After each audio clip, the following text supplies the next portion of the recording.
In September 2023, we moved from the UK to Japan. Now that we're over 2 years into our journey of living in Japan, I wanted to share with you the things that I wish I knew before we took this step. Although I'm speaking about my own experience of moving from the UK to Japan, I hope that it will be quite generic, and if you are thinking of immigrating, it will help you in some sort of way. So get your cups of tea, I've got my matcha latte here, and let's get stuck in. Firstly, I'd like to go over some of the reasons why immigrating might be the right decision for you. There could be a number of reasons for this. Firstly, maybe it's job opportunities. Maybe you've looked in countries abroad and you think there's more opportunities for you out there. It could be for political reasons. Maybe you're not happy with the way the government is running the country. It could also be to do with the cost of living. It could be something as simple as you visited a country, you love the way they live, and you think that that lifestyle would be better suited to you. For me, there was a few reasons, but mainly it was the safety aspect. At the time that we made this decision, I had just had my daughter and I was feeling very emotional, and watching the news with the stabbings and all these things every day, it really started to affect me mentally. So for me, the most important thing was for me to be in a country that I felt safe in and where I thought my daughter would be safe. I do feel like I didn't put enough thought into this decision, and I just wanted to put together a little video of things that you should consider before immigrating. The first thing that you should do before you make it your dream to move somewhere is check the visa requirements. There may be some countries that it's almost impossible to move to, so before making something your dream, just make sure that it's a possibility that it can come true. Secondly, I would definitely visit there if you haven't previously visited that country. Now, I do know living in a country and visiting a country is completely different, but it is important for you to get a taste of the life out there. I think it would be terrible if you sold up and got rid of everything, had no home, and then you go to another country and you just realize that it's not for you. So visit that country for as long as you can and as long as you can afford to get a real taste of what life is going to be like there. For example, with Japan, if you're a UK citizen, you can stay in Japan up to 3 months without a visa. The third thing that I would really consider is whether you can live without your friends and family nearby. Technology has made things a lot easier in terms of communication and keeping in touch with friends and family, but there really is nothing like having their physical presence. I was quite lucky because most of my family live in Japan, but I really do miss my friends terribly. The fourth thing I would take into consideration are places of worship. If a place of worship is really important to you, it will be important for you to move to a country that has that place of worship. I'm of the belief that you can worship from anywhere, but I know that for some people these type of things are really, really important. The fifth thing that I would say to take into consideration is the lifestyle. Does the way the people live in that country suit the way that you want to live your life? For example, Japan is really well known for their hard work ethic, doing overtime without being paid and things like that.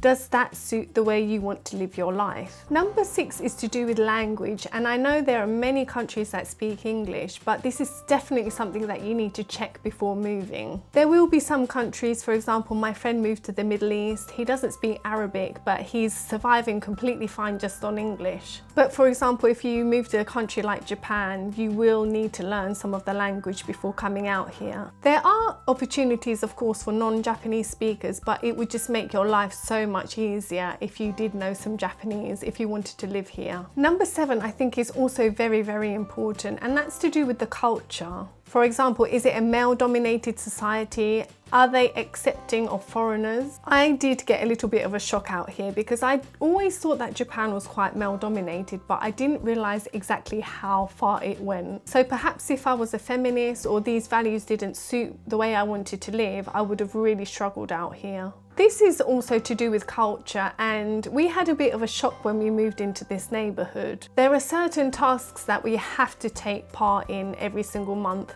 and of course, coming from London, we weren't aware of this kind of lifestyle, so it was a shock. I do realise that sometimes, no matter how much Googling you do before you come out, that maybe you won't be able to find these things out, but just find out as much as you can. Number 8 seems quite insignificant compared to the others, but do they dress the way you would like to dress in that country? So if you're the type of person who likes to show a lot of flesh, Probably the Middle East or somewhere like Japan wouldn't be suitable unless you're willing to adapt. Number 9 is also a small thing, and it's something that I think you can adjust to as time goes on, but how is the timekeeping in that country? It did take me quite a while to adjust to doing things to the minute in Japan. I think in the UK it's a lot more flexible. And number 10, which I think is a little bit difficult to find out unless you're in that country, what is the healthcare like? If you've got a lot of medical problems or you need to communicate with the doctor in English, is that available? Things like that. And number 11, and this was a bit of a shock for us, what are the mandatory payments that you have to make every single month? And this is one that I definitely should have researched before we came out here, because every month you have to pay a pension and also you have to pay health insurance out here. Just knowing what these mandatory payments every month are would just allow you to budget and just know in your mind what you have to pay every month. And number 12, I would say, just check what the minimum wage is in that country. So for example, in Tokyo, the minimum wage is 1,226 yen an hour. And for over 21s in the UK, it's £12.71 an hour. So there's a real big difference in the minimum wage between the UK and Japan. The cost of living in Japan is cheaper, but this is more of a psychological thing. I really struggle with the idea of earning a wage that I was earning over 20 years ago when I first started working. So it's just something to check and bear in mind before you make that decision to move. Number 13, which I nearly forgot, and it's so important. What is the weather like? Perhaps if you've got a bit of seasonal affective disorder and sunshine is really important to you, it's something that you need to look into. I do feel that I have a touch of seasonal affective disorder, so when it's grey and cloudy, I really feel demotivated. In Japan, we have a lot of sunny days. And number 14, which I really didn't think about for myself, but if you've got special dietary needs or you have to eat specific foods, for example, halal meat and things like that, it might be important for you to check in that country whether those things are available.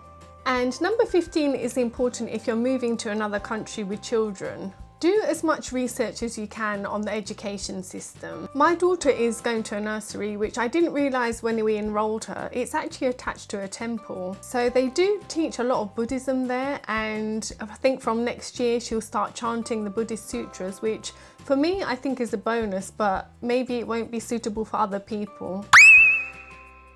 Now that we've covered all those things, there are a few questions I think that you need to ask yourself also before making a decision to emigrate. Let's just have a sip of tea before we get into it.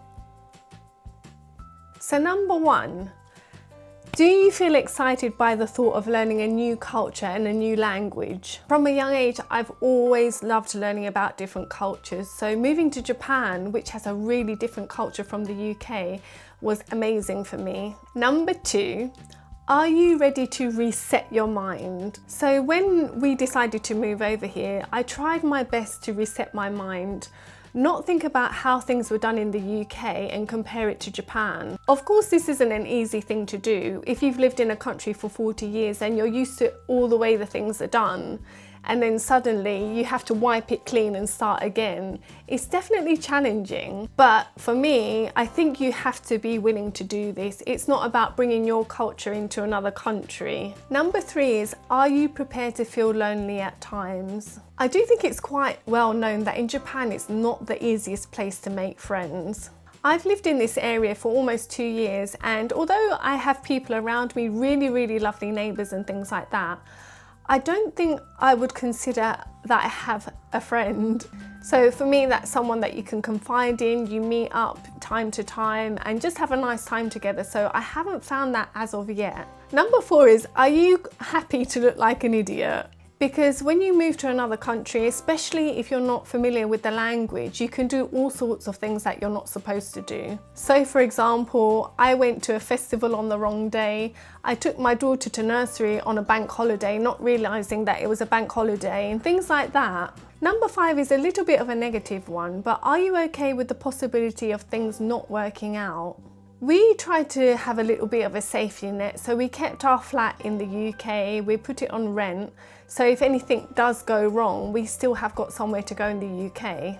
I've always said that I'm completely okay with the possibility of failing because I've spent my whole life wondering what life would be like in Japan. And I've always followed that saying, I'd rather try and fail than not try at all. Number 6 is, are you okay with the possibility of never feeling like you fit in? Although I am half Japanese, I do get treated like a foreigner in Japan, but I'm okay with it and I've kind of got used to it. And number 7 is also a little bit of a negative one, but are you prepared to face some racism? If you are thinking of immigrating to a country that is mono-ethnic, it is possible that you will face some racism. Now, I have to say, living in Japan, which is a mono-ethnic society, I haven't had any negative experiences so far that I'm aware of, but it is definitely something you need to look into.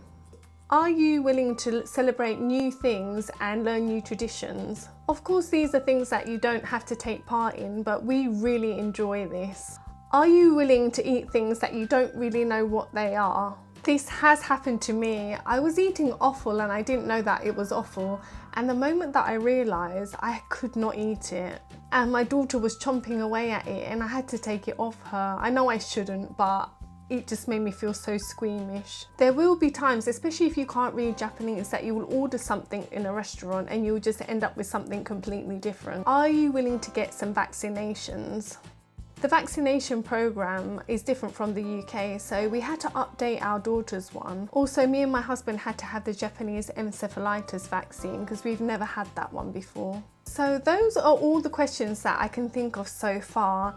Obviously, as my journey progresses, I'll think of more things and maybe I'll do a little update video. I have to say, on the whole, I've had an amazing experience. I have no regrets and I would definitely do all over again.